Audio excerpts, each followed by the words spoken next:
Et bonjour, donc je réattaque les signes du zodiaque pour août 2019 ce coup-ci. J'ai donc pris l'oracle bleu, l'oracle des miroirs. Pour les conseils, donc là c'est pour le général, les énergies, l'état d'esprit du moment pour ce mois pour les taureaux. Donc pour les conseils, j'ai pris les énergies de guérison, les murmures de guérison et la magie de la terre. Voilà, donc comme je le dis à chaque fois dans les vidéos, ces oracles sont en précommande, certains en rayon, donc chez Harmoniscence à Billon. Sinon, on peut les trouver à peu près partout. Qu'est-ce que je voulais dire? Oui, donc sous la vidéo, je vais mettre en lien donc ma page pro Facebook où vous pouvez me contacter pour des guidances personnalisées, soit par téléphone, soit par mail, soit en présence au cabinet, donc ici. Je vais mettre aussi le lien d'une cagnotte PayPal pour être dans cette énergie de partage, donc on donne, on reçoit, etc. Et pour acheter du matériel, puisque là c'est mon fils qui me filme, vu que c'est les vacances, donc j'ai de la chance. Je remercie Sacha d'ailleurs. Voilà, donc nous allons attaquer pour les taureaux août 2019. C'est parti. Alors, les taureaux, donc j'ai tiré les cartes avant, sinon ça prend trop de temps. À l'automne, donc je pense que c'est passé là, c'est l'automne qui vient de l'automne 2018, donc. Le taureau est en perte d'énergie, voilà, parce qu'elle est retournée, donc c'était auparavant. Il a subi des perturbations, il a été contrarié, donc son énergie était touchée. Donc à l'automne ou à la rentrée, par rapport à des choses qui devaient épurer, etc. Parce que vous voyez, les feuilles qui tombent, c'est du mouvement, c'est des choses à mettre en place, etc. Et l'automne, c'est toujours, comme la rentrée des classes, un nouveau départ. Il avait donc soit, donc là pareil, hein, je le répète à chaque fois, vous prenez ce qui vous parle. Donc il peut y avoir des taureaux qui avaient des soucis de papier, de loi, par rapport au notaire, des contrats officiels, etc. Mais ça peut être aussi des, euh, des compromis, des choses comme ça pour retrouver cet équilibre, puisque là, nous avons le yin et le yang. Donc, en recherche d'équilibre, le taureau a dû avoir des pertes d'énergie, etc. Par rapport à un jeune homme ou à un prétendant. C'était un nouveau projet, mais ça jouait sur sa santé, ou ça joue encore sur sa santé, puisque là, elles sont à l'endroit. Par contre, le taureau, voilà, il va avoir maintenant des messages. Alors, ça peut être des rêves prémonitoires, ça peut être de la clairvoyance, ça peut être des nouvelles de, par exemple, ce prétendant ou ce jeune homme à voir. C'est un mariage, encore une fois, il est sorti pour le bélier à l'endroit par contre. Là, c'est à l'envers, donc ça met un peu plus de temps. C'est encore une autre fois le mariage céleste. Mais dis donc, cet été, il va y avoir des réunions de flammes jumelles ou des contrats de karmique d'âme sœur ou d'âme tout court. Voilà, c'est l'union, c'est l'âme. Hein. Donc, voilà, peut-être que ces taureaux étaient perturbés, avaient besoin de cet équilibre, etc., par rapport à ce mariage céleste. Donc, encore une fois, à l'envers aussi, c'était des coups bas, comme on dit, des coups dans le dos, des coups de couteau dans le dos. Il avait, puisque à l'envers, il avait donc vécu ceci. Et il a fallu qu'il retrouve un peu son instinct par rapport à des émotions.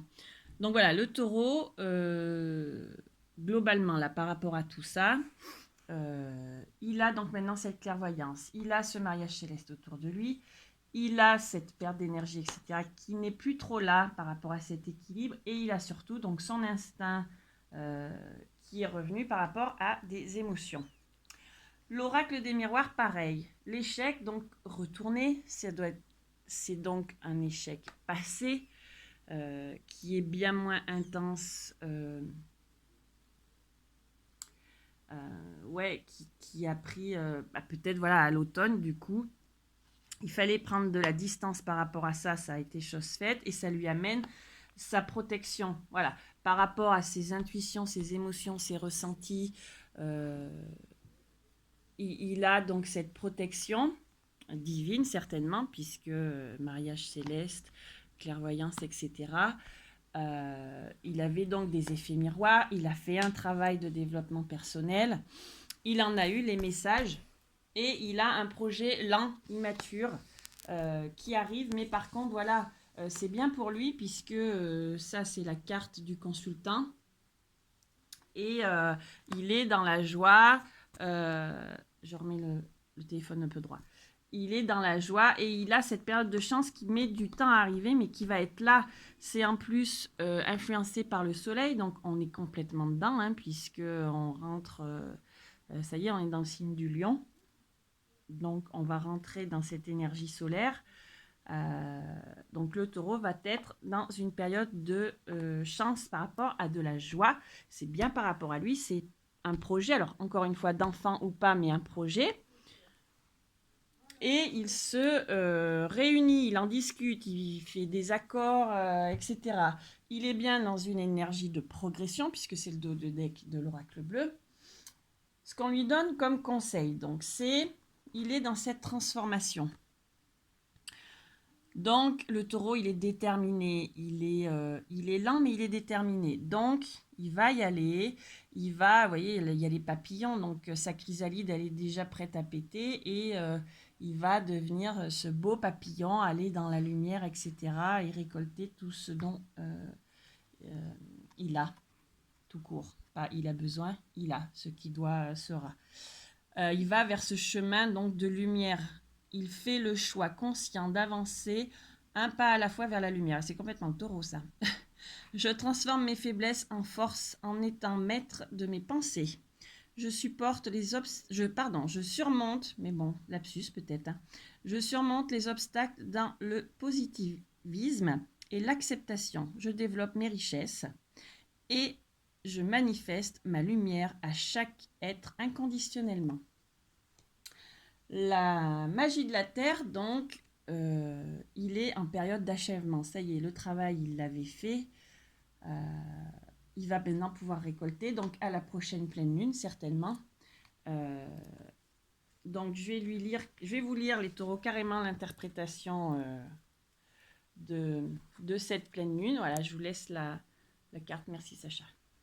Vous serez heureux d'apprendre que ce pourquoi vous travaillez a atteint son apogée. C'était peut-être un cycle court ou relativement long, mais quelle qu'en soit la durée, vous êtes arrivé à un état d'achèvement. Ressentez la satisfaction de cet accomplissement comme lorsque vous inspirez à fond jusqu'au moment où vos poumons sont agréablement pleins et ne demandent qu'à relâcher leur souffle. Il est important de ne pas se contenter d'apprécier la réussite, mais également de se laisser aller et de s'autoriser la détente qui doit suivre. Par exemple, en expirant lentement et en conscience. Les gens sont trop pressés de se ruer sur la suite de leur programme sans garder le temps et l'espace nécessaire au respect du cycle naturel de relâchement qui suit un moment d'achèvement. Accordez-vous cette pause de détente et de repos avant d'attaquer votre tâche spirituelle suivante. Je rajouterai juste, moi, ayez aussi de la gratitude envers vous déjà, par rapport à tout ce cycle que vous avez visiblement achevé. Et de la gratitude envers toutes ces âmes que vous avez eues sur votre chemin qui vous ont permis de comprendre ces blessures, de les transformer, etc. Le même principe à chaque fois. Voilà. Pour des guidances personnalisées, je vous mets le lien sous la vidéo. Et sinon, je vous souhaite un bon mois d'août, les taureaux.